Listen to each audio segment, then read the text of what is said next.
these emails prove absolutely nothing other than the fact that President Trump did nothing wrong. And what President Trump has always said is that he was from Palm Beach, and so was Jeffrey Epstein. Jeffrey Epstein was a member at Mar-a-Lago until President Trump kicked him out because Jeffrey Epstein was a pedophile and he was a creep.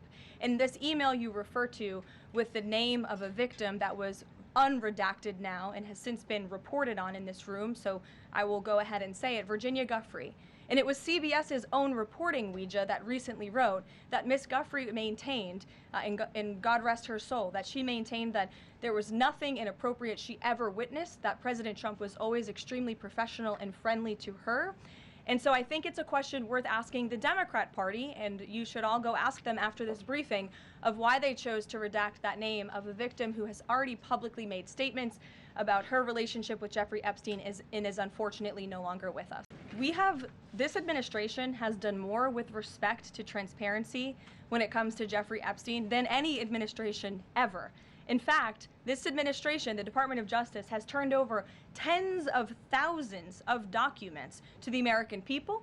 We are cooperating and showing support for the House Oversight Committee. That's part of the reason you are seeing these documents that were released today, because of the House Oversight Committee's and Republicans' efforts to get these out to the public. This administration also moved, the Department of Justice also moved to unseal grand jury testimony, which we know, unfortunately, a judge declined those requests. So this administration has done more than any, and it just shows how this is truly a manufactured hoax by the Democrat Party.